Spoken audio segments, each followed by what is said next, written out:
Pa-share naman mga Lodi. At heto na po ang 5 naunang mag-comment at 5 napili ko. Comment lang po kayo kahit hindi kayo una baka mapili ko kayo. Heto na ang una na si Lodi Anisa Dico, Lodi Juanito Jr. Velo Chase, Lodi Boy Palaboy, Lodi, MJ Makaindig, Lodi Domingo Duaso, Lodi at Boknam, Lodi John Andrew Eva, Lodi Baby Love Sepper Loves, Lodi, Ronel Soriao, Lodi Ryan Chester, Lodi Jason Aquino, Lodi Dato Arcal ng Maguindanao, Lodi Demon Lord Nat. Maraming salamat po sa inyong lahat, at kung bago ka pa lang dito, baka naman. Ika-62 kabanata sa pagpapatuloy. Makikita ang anino nila sa training ground. Habang nakatayo sa likod ni Song Hualin ang ating bida, sinasabi niya sa kanyang sarili na ang martial art na ituturo ko kay Song Hualin ay ang Lightning Sword Art. Ito ang natatanging martial art ng Solitary Hill Heavenly Lady, isang dating babaeng martial artist, at hindi ito maihahambing sa itinuro sa kanya ni Huyan Nan. Dagdag pa niya habang makikita ang kanyang mukha na una ko siyang tinuruan ng cultivation technique. Na makikita si Hualin na taimtim na nakapikit. Sinabi pa niya na pagkatapos noon, tinuruan ko siya ng swordsmanship. Nakatuon lamang sa mga mahahalagang punto at ginagawa ito ng mabilis at wasto hanggat maaari. Napatingin ang ating bida sa kay Hualin habang makikita na napalaki siya ng mata. At ilang sandali pa pinagsanay siya ng espada habang sinasabi ng ating bida sa kanya na mag-focus ka. Dagdag pa niya na hindi matatag ang daloy ng iyong inner ki. Patuloy na nagsasanay ng espada si Song Hualin sa gitna ng training ground. Ang bawat indayog ng kanyang talam ay may kasamang mahinang tunog ng hangin. Sa di kalayuan, tahimik lamang na pinagmamasdan siya ng ating bida.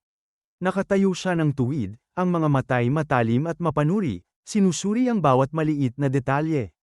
Patuloy silang nagsanay hanggang ang araw ay unti-unti nang lumulubog sa kanluran. Ang gintong liwanag ng dapit hapon ay tumatama sa training ground. Patuloy sa mabilis na paghinga si Song Hualin, ang kanyang dibdib ay marahang umaangat at bumababa habang pilit inaayos ang ritmo ng paghinga. Yumuyuko siya ng bahagya, at gamit ang likod ng kanyang kamay ay pinunasan ang pawis na dumadaloy sa kanyang pisngi. At sinabi ng ating bida sa kanya na titingnan ko ang pag-unlad mo sa susunod. Hanggang sa panahong yon, mag-ensayo ka lang sa mga natutunan mo. Napatingin si Hualin na napangiti na sinabi niya na magsisikap ako. Ngumisi ang ating bida at sinabi na ang mga gumagamit ng martial arts ay dapat malaya. Tanging kapag hindi nakatali magiging tunay na malaya ang isang tao. Sinabi pa niya kay Song Hualin na pero huwag mong kakalimutan. Ang mga nakakagamit ng martial arts ng malaya ay ang mga nag-ensayo ng parehong basic forms ng libo-libo, 10,000 beses. At ang tanging ang mga taong iyon ang makakamit ang tunay na kalayaan. Nakangiti si Song Hualin na nakatingin sa kanyang sinabi na sige. Tatandaan ko yan. Makikita silang nakatayo habang sinasabi ng ating bida sa isip na hindi lang ito para sa martial arts. Ang kalayaan lamang na may kasamang pagtitiis ang tunay na kalayaan. At pagkatapos sinabi niya kay Song Hualin na aalis na ako. Napatingin naman ang ating bida sa ibaba ng nagtataka. Itinaas pala ni Hualin ang kanyang kamay. At masayang sinabi niya na magiging mas malakas na ako sa susunod nating pagkikita. Inangat din ng ating bida ang kanyang kamay habang sinasabi niya ng masaya na aasahan ko yan. At pagkatapos ay inabot niya ang kamay ni Hualin at nagkamayan sila. At makikita ang mukha nila na masayang nakatingin sa kanya si Song Hualin habang nakatungo naman ang ating bida na bahagyang nakangiti. At lumipat ang eksena sa Wuhan. Mula rito, napatingin ang ating bida sa gilid ng may malakas na sumisigaw na mahaba na young master. Ito pala ay si Guangtou na mabilis siyang niyakap habang sinasabi na namiss kita. Napasabi naman ng ating bida na ikaw na bata ka. Baka mapagkamala ng iba na isa itong muling pagkikita ng pamilya matapos ang ilang dekada. Dumistansya si Guangtou at sinabi niya na hayaan mo silang isipin yun. Dagdag pa niya na nabalitaan ko na nagkaroon ng gulo sa Shandong. At medyo nag-alala ako, tumingin sa ating bida at sinabi pa niya na maaari kayang. Ikaw ang, hindi na niya ito na ituloy. Napapikit ang ating bida habang sinabi pa ni Guangtou sa kanya na nakupo. Ngumisi ang ating bida at sinabi niya na huwag kang mag-alala. Naayos na ito ng mabuti. Habang nakangiti siya mariin na nakatingin sa kanya si Guangtou. At napasabi siya habang napababa ng tingin na hindi ka ba natakot, young master? Kung ako ang haharap sa mga ganoong bastardo, baka sumabog ang puso ko. Napatingin naman ang ating bida habang napatahimik si Guangtou. At itinaas ng ating bida ang kanyang ulo na sinabi niya na natakot ako. Pero, tumingin kay Guangtou at sinabi niya na hindi ba't mayroon naman akong tao na handang mamamatay para sa akin? Tumugon sa kanya si Guangtou at sinabi na mayroon nga bang ganoong tao? Patuloy na nakatingin sa kanya ang ating bida habang nagtatakang nakatingin din sa kanya si Guangtou. At nang mapagtanto niya ang sinabi ng ating bida agad itong namutla at sinabi na may gulat na ako ba ang tinutukoy mo? Tumugon sa kanya ang ating bida na oo. Pinagpapawisan si Guangtou habang namumutlang inilihis ang kanyang tingin sa ating bida na sinabi niya na pakiusap, huwag mong kakalimutan na mahina pa ang iyong mid-shield. Aabutin pa ng 100 taon bago ako lumakas. Malakas na namang tumawa ang ating bida. Mula naman sa gilid isang boses ang nagsalita na sinabi sa kanya na naging maayos ba ang biyahe mo?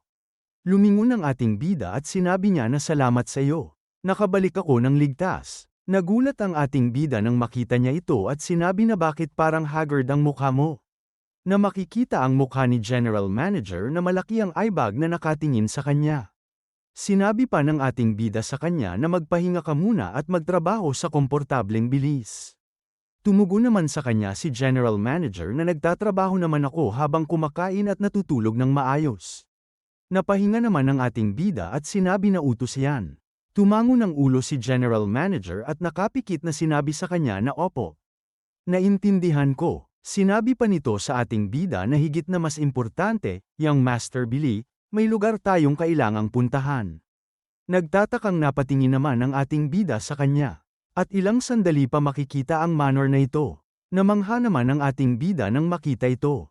Nakatingin sila dito habang masayang sinabi sa kanya ni General Manager na ito ang manor na kabibili ko lang. Ito ang magiging base para sa bagong trading company na itinatayo natin. Dagdag pa niya na baka wala lang ito, pero gusto ko itong ipakita sa iyo muna. Nakatalikod sila habang sumagot ang ating bida na anong ibig mong sabihin na wala lang. Isa itong makasaysayang lugar para sa atin. Ang kwentong nagsimula sa manor na ito ay maaaring maging isang alamat. Pumasok ang ating bida habang sinasabi pa ni General Manager sa kanya mula sa pintuan na salamat sa pagsasabi niyan. At makikita ang training ground ng manor habang ang nasa likod ay mga puno at napakalaking pader ng bundok. Masayang sinabi ng ating bida na nagpakahirap ka. Agad na sumagot sa kanya si General Manager na hindi naman po. Bumili lang ako ng manor gamit ang pera mo, young master. Lumingon siya dito at sinabi pa na hindi ko ito pera. Atin ito. Nagulat naman sa kanyang narinig si General Manager na napatingin ng seryoso sa ating bida ng tahimik. At pagkatapos ay yumuko ito habang sinasabi na opo, young master. Sinabi pa sa kanya ni General Manager na pakiusap, bigyan niyo ito ng pangalan, young Master Billy. Sumagot sa kanya ang ating bida na hindi, ipinagkatiwala ko na ang lahat kay General Manager Kung sa pagkakataong ito. Pakiusap, ikaw ang magpangalan. Napahawak sa baba si General Manager Kung at nag-isip na sinabi niya na kung gayon, paano ang Great Star Trading Company? Makikita ang gulat sa mukha ng ating bida na napasabi siya sa isip na Great Star Trading Company. Makikita ang manor na sinabi pa niya na bagaman isa lang itong kumpanya sa ngayon. Sumisimbolo ito sa isang lugar na magniningning na parang isang dakilang bituin sa hinaharap. At masayang sinabi niya na maganda. Iyan ang gagamitin natin. Napangiti naman na nakatingin sa kanya si General Manager. At mula sa labas ay makikita sila sa pintuan na patuloy na nakatingin sa kanilang manor. At lumipat ang eksena sa mga bahay na ito. Mula sa bintana ng bahay sinabi ng ating bida sa isip na kahit na may manor na kami ngayon, nanatili pa rin ako sa inn. Dagdag pa niya sa isip habang iinom ng alak na bumisita lang ako ngayong araw dahil ito ang unang araw, pero sa ngayon, kailangang lumago ng Great Star Trading Company bilang isang organisasyong walang kaugnayan sa Billy Sword family. Nakangiti siya habang sinasabi pa sa isip na nagplano rin si Kung Zuken na kumilos ng tahimik mula sa anino nang hindi direktang nasasangkot. Bigla naman na napatingin ang ating bida nang may nagsalita na aking Panginoon. Ito pala ay si Baekpyo na agad na gumalang na sumuntok sa palad habang nakatungo ang ulo na sinasabi na nakabalik ka ng ligtas. Nakangiti ang ating bida na sumagot na salamat sa iyo. Tahimik na napatingin naman ang mga ito sa kanya na napalaki ng mata at sinabi sa isip na tinawag niya lang ang isang taong ganito kabata na kanyang Panginoon. At nang makita ng ating bida ang mga ito na kasama ni Baekpyo agad siyang nagtataka. Na sinabi naman sa kanya ni Baekpyo na ito ang mga taong gusto kong ipakilala sa inyo, aking Panginoon. Lumingon sa likod si Baekpyo sa mga ito at sinabi na bumati kayo. Siya ang aking Panginoon. Agad namang gumalang ang mga ito sa kanya na sumuntok sa palad na nakatungong sinabi na ang pangalan ko ay Yang Chang. At sinabi rin ng isa na ang pangalan ko ay Myung-do. Nakatingin sa kanila si Baekpyo na sinabi pa na sila ang mga taong nagsilbing kamay at pa ako noong nasa Ferocious Tiger Group pa kami. Sinabi naman ng ating bida na kung nagtitiwala ka sa kanila, nagtitiwala rin ako sa kanila. Itabi muna natin ang ating mga opinyon sa isa't isa para sa hinaharap.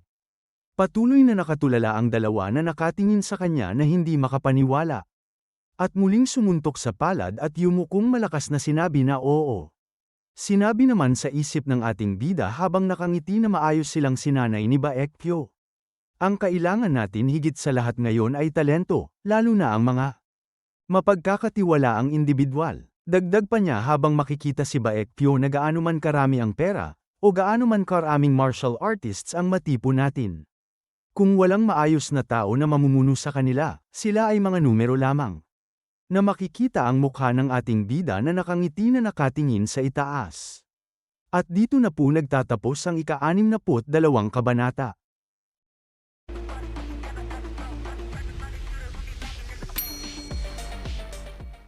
Ika-63 kabanata, sa pagpapatuloy. Makikita ang bahay na ito. Seryosong binabasa ni Baekpyo ang sulat sa kanya. Na makikita ang mukha niya na mariin na nakatitig dito. Mula sa harap niya makikita ang ating bida na umiinom ng alak habang sinasabi niya sa isip na siguradong namimiss na niya ang kanyang asawa at anak. Napalaki ng mata si Baekpyo na napasabi sa kanyang isip na itinuturing silang kapamilya ng mga magulang ng kanyang Panginoon. Bigla namang sinabi sa kanya ng ating bida na anong problema. Isinusumpa ba nila ako? May galak sa mukha ni Baekpyo at sinabi sa kanya na hindi. Imposible yon. Nakapikit namang may kinukuha ang ating bida kanyang looban na damit habang nakangiti. Inabot ng ating bida ang supot ng pera habang sinasabi na heto, kunin mo ito. Nagtatakang nakatingin naman dito si Baekpyo. Kinuha niya ito habang tahimik na pinagmamasdan habang sinasabi ng ating bida na 300,000 taels yan. Napatingin naman sa kanya si Baekpyo na may gulat sa mukha at sinabi niya na bakit mo ako binibigyan ng ganito kalaking halaga. Tumugon sa kanya ang ating bida na gamitin mo ang perang iyan para bumuo ng isang elite sword unit. Napasabi naman sa kanya si Baekpyo na may napalaki ng mata na isang elite sword unit. Tumugon sa kanya ang ating bida na oo. 10 man o 100, hindi mahalaga ang bilang. Tumingin sa kanya ang ating bida at sinabi pa na pero dapat sila ang pinakamalakas na organisasyon na laging sumusunod sa kanilang mga utos. Bahagyang napangiti si Baekpyo na nakasuntok sa kamao na sinabi na opo, ipaubaya niyo po sa akin. Bahagyang napapikit ang ating bida habang nakangiti, at ibinigay ang kanyang espada na sinabi pa na kunin mo ito. Nagtatakang kinuha naman ito ni Baekpyo, at sinabi sa kanya ng ating bida habang nakangisi na isa itong regalo. Mula ngayon, gamitin mo ang espadang ito. Sinabi naman sa kanya ni Baekpyo na hindi ba ito ang ginagamit mo? Tumugon sa kanya ang ating bida na salamat sa iyo. Nakahanap ako ng mas magandang espada. Nakatungo ang ulo ni Baekpyo ng tahimik. At pagkatapos sinabi niya na maaari ko bang mabunat ang espadang ito ng minsan? Tumango naman ang ating bida habang nakangiti. At ilang sandali pa, makikita na dahan-daang binubunot ni Baekpyo ang espada mula sa kaluban. Pagkabunot niya ng tuluyan ang espada, agad itong naglabas ng enerhiya na sumabog palabas at kumalat sa kanyang harapan. Isang manipis ngunit matalim na alon ng ki ang umikot sa talam. Kumikislap na parang liwanag na nakatago sa loob ng bakal. At mariin niya itong pinagmamasdan, ang kanyang mga mata ay seryoso at hindi kumukurap. Ramdam niya ang panginginig ng espada. Seryoso namang nakatingin dito ang ating bida, ang kanyang mga mata ay matalim at puno ng pagsusuri. Itinaas ni Baekpyo ang espada, ang talam nito ay kumikislap sa dulo. At mariin niyang sambit na isa nga itong named sword. Dagdag pa niya, habang marahan niyang hinaplos at hinawakan ang talam nito gamit ang kanyang palad na pero pakiramdam ko. Nakita ko na ito dati. Bahagyang kumunat ang kanyang noo, at ang mga mata niya ay tila naglalakbay sa malayong alaala. Habang pinagmamasdan niya ito, hawak ang tasa ng alak, nakapikit na nagsalita ang ating bida, kalmado ang tinig at tila walang bahid ng pag-aalinlangan. Nasa totoo lang, ang mga named swords ay madalas na nagbibigay ng magkakaparehong pakiramdam. Mariin siyang nakatingin sa ibaba, habang ang kanyang isipan ay tila bumabalik sa nakaraan. Tahimik ang kanyang mukha, ngunit sa lalim ng kanyang mga mata ay may bakas ng alaala na sinabi niya na ilang buwan ko lang ginamit ang Heavenly Sword. At matagal na panahon na yon. Dagdag pa niya sa isip habang binalik na ni Baekpyo ang espada sa kaluban na bukod dito, dahil binago na ang itsura nito. Hindi ito makikilala ni Baekpyo. Ibinalik ni Baekpyo ang espada sa kanya habang sinasabi na hindi ko po matatanggap ang ganito katangi-tanging espada. Nagtataka naman ang ating bida na nakatingin dito. At ngumisi siyang sinabi na ang namumuno sa pinakamalakas na organisasyon ay dapat man lang may ganitong espada. Makikita ang gulat sa mukha ni Baekpyo na napasabi na Young Master. Nakababa ang espada sa lamesa habang sinabi pa ni Baekpyo na ang espadang ito ay tunay na mahalaga. Pero, naputol ang pagsasalita niya nang sabihin ng ating bida na hindi ibig sabihin niya na mas mahalaga ito kaysa sa iyo. Tahimik lang na natulala na nakatingin si Baekpyo sa kanya. Habang nakangiting sinabi pa ng ating bida sa kanya na sa totoo lang. Hindi ito regalo, isa itong gapos. Isa itong gapos para hindi ka umalis sa tabi ko. Dagdag pa niya habang tahimik lang na nakatingin sa kanya si Baekpyo na kahit matapos ang lahat ng ito, hindi mo pa rin ba tatanggapin ang nararamdaman ko? Makikita ang mata ni Baekpyo na nakatingin sa ibaba na sinabi niya sa ating bida na ang gapos na ibinigay mo sa akin, tatanggapin ko ito ng may pasasalamat. Sinabi niya ito habang kinuha ang espada at gumalang sa ating bida. Ngumiti sa kanya ang ating bida na nakatingin kay Baekpyo. Habang nakatingin din sa kanya si Baekpyo nang nakangiti. At ilang sandali pa, makikita ang araw na malapit ng lumubog, ang mga sinag nito ay nagiging gintong pula at unti-unting tinatabunan ang buong inn. Sinabi naman ni Guangtou sa ating bida na paano naman ako. Sinabi naman sa kanya ng ating bida na syempre, mayroon din para sa iyo. Napadaong palad si Guangtou at masayang sinabi sa ating bida na talaga, ang aming Young Master ang pinaka-day best. Ano ito? Elixir na naman ba? Ngumiti ang ating bida habang iinom ng alak at sinabi kay Guangtou na mas mabuti pa ito sa isang elixir. Masayang nakatingin si Guangtou sa ating bida habang tinanong na nagdala ka ba ng inner core ng isang spiritual beast? Tumugon sa kanya ang ating bida na mas mabuti pa kaysa doon. May gulat naman sa mukha si Guangtou habang tinatagayan siya ng ating bida ng alak. At masayang sinabi ng ating bida sa kanya na uminom na lang tayo. May hindi makapaniwalang mukha si Guangtou nang marinig ang sinabi ng ating bida. Na napaliit ang kanyang mata na tahimik lang na nakatingin sa kanya. At pagkatapos, ibinaling ang tingin at napahingang sinabi habang nakapikit na ang lahat ay binigyan ng pera, espada, at tiwala, habang ako ay iniwan lang sa inumin. Napahinga rin ang gating bida habang siya ay nakapikit. Uminom ng alak at sinabi habang sinasabi niya na kahit gusto kitang bigyan ng anuman, naibigay ko na sa iyo ang lahat. Natahimik naman na nakatingin sa kanya si Guangtou. Napalaki ang mga mata ni Guangtou, habang may bahagyang ngiti na unti-unting lumilitaw sa kanyang mukha. Napataas siya ng balikat habang nakapikit, at mariing sinabi sa ating bida na alam ko. Ang pilosopiya mo, kung magtitira ka para sa sarili mo, mauuwi ka sa wala, di ba? Inabot ng ating bida ang alak kay Guangtou habang mariing sinasabi, heto, kunin mo. Hindi lamang ito simpleng kilos ng pag-abot, ramdam ang bigat ng intensyon at pagkakaunawa sa bawat galaw. Ang alak ay simbolo ng pagtitiwala, ng pagbabahagi, at ng tahimik na pag-aanyaya sa isang sandali ng pagkakaibigan at paggalang. Itinaas naman ni Guangtou ang tasa ng alak, ang mukha niya ay nagliwanag sa isang masayang ngiti.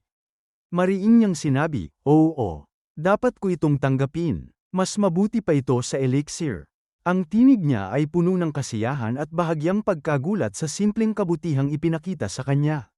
Habang hawak niya ang tasa, ramdam ang halo ng pasasalamat at pagkilala, isang sandali ng koneksyon sa pagitan niya at ng ating bida. At tinagayan siya ng ating bida, dahan-daang ibinuhos ang alak sa tasa ni Guangtou. At pagkatapos, kinuha ni Guangtou ang bote ng alak mula sa ating bida, hawak ito ng maingat habang may bahagyang ngiti sa kanyang mukha. Mariing niyang sinabi na hayaan mong ipagsalin kita ng inumin. Tumugon naman ang ating bida, may ngiti sa mukha, na sige. Hindi mapagmataas ang ngiti, simple ngunit puno ng pagtanggap at kasiyahan. Habang tinatagayan siya ni Guangtou, malinaw na makikita ang kasiyahan sa mukha niya. Ang kanyang mga mata ay kumikislap, ang mga labi bahagyang nakangiti, at ang kanyang tindig ay mas relaxed kaysa dati. At pagkatapos, nagkampay silang dalawa, pinagtagpo ang kanilang mga tasa ng alak sa gitna ng hangin. At lumipat ang eksena sa Great Huyan family. Sa loob ng malaking silid ng Great Huyan family, makikita ang disipulo ni Kalbo na nakaluhod sa sahig, nakatuon ang katawan at ulo sa harapan ng isang tao. Nakatingin naman sa disipulo si Great Huyan family Patriarch Huyan Shi, ang kanyang mukha ay seryoso at puno ng awtoridad. Ang bawat galaw at tingin niya ay may bigat, at ramdam ng lahat sa silid ang kapangyarihang dala ng kanyang presensya. At pagkatapos, mariing sinabi ni Huyan Shi na ano ba ang nangyari. Ang tinig niya ay malinaw, seryoso, at puno ng awtoridad, walang halong biro o pagpapakumbaba. Tumugon ito sa kanya habang nakaluhod na hindi ko rin po alam, sir. Bigla na lang bumunot ng espada si Master at inatake si Yanhua. Lumiwanag ang mga mata ni Huyan Shi, puno ng galit at pangingibabaw ng awtoridad, at bigla siyang sumigaw ng malakas na bastardo ka. Anong kalokohan ang pinagsasabi mo? Ang tunog ng kanyang sigaw ay umalingaw sa buong silid, na tila pumutok sa katahimikan at nagpatingkad sa bigat ng kanyang presensya. Ang lakas ng sigaw ni Huyan Shi ay kitang-kita sa epekto nito sa paligid, halos mapa-atres ang mga disipulo, ang kanilang mga mukha ay puno ng gulat at takot. At muli, lumuhad sa sahig ang disipulo. Halos yumuko ang buong katawan sa takot at paggalang. Ang kanyang tinig ay mababa, puno ng pag-aalinlangan ngunit taos-puso, habang mariing sinasabi, hindi ko po magagawang magsinungaling, sir. Tumingin ng mariin si Huyan Shi, ang mga mata niya ay matalim at puno ng galit at pagsusuri. Tumugon siya, mariing sinasabi mo bang si Nan ang unang umatake? Sumagot ito sa kanya na opo, tama po yun. Pakiusap, maniwala kayo sa akin. Nakasalubong ang kilay ni Huyan Shi na sinabi niya sa isip na nang unang dumating ang balita, akala ko ay maling impormasyon lang, kung ganoon ang kaso, malaking problema ito.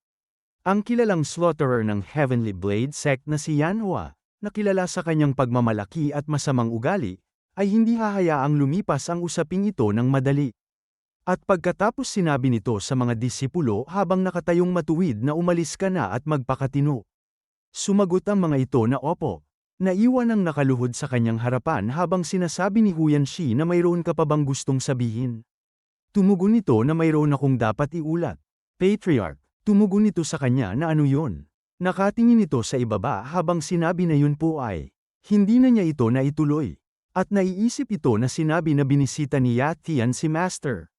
At nag-abot siya ng hiwalay na 10,000 taels. Sinabi naman sa kanya ni Huyan Shi sinasabi mo bang tumanggap ng pera si Nan ng palihim? Sumagot ito habang muling naalala ito na opo. Nakita ko sa sarili kong mga mata nang kunin ni Master ang perang yun at umalis. Makikita ang gulat nito sa mukha habang sinabi sa isip na kung totoo ito. Ibig bang sabihin ay tumanggap ng pera si Huyanan mula kay Yatian at tinambangan si Yanhua? Malaki ang magiging dungis nito sa reputasyon ng ating dakilang pamilyang Huyan. Sinabi naman nito na alam ba ng ibang mga disipulo ang tungkol sa usaping ito? Tumugon nito sa kanila na hindi po, ako lang. Seryosong nakatingin ito sa kanya at sinabi na hinding-hindi mo ito dapat banggitin sa hinaharap. Tumugon nito na tatandaan ko po yan. Habang umalis na ito sinabi ni Huyan Shi na dapat ay nahulaan ko na noong ipinagmalaki ng kaawa-awang bastardong yun na siya na ang bahala rito. Napahawak ito sa ulo na sinabi pa na para maayos ang usaping ito, kailangan kong makipagkita sa mga taong yun sa huli. Tumugon ang kanyang nasa gilid na gagawa ako ng paraan para makontak sila. Makikita ang disipulo habang sinabi pa ni Huyan Shi na sige. Tinanong naman ang katabi nito na gayon paman. Anong gagawin mo sa batang yon? Sumagot sa kanya si Huyan Shi na hindi ba magiging problema kapag kumalat ang tsismis na tumanggap ng pera si Nan at gumawa ng gulo. Tumingin ito ng matalim at sinabi na hindi natin maaaring hayaan yon. At dito na po nagtatapos ang ika-63 kabanata.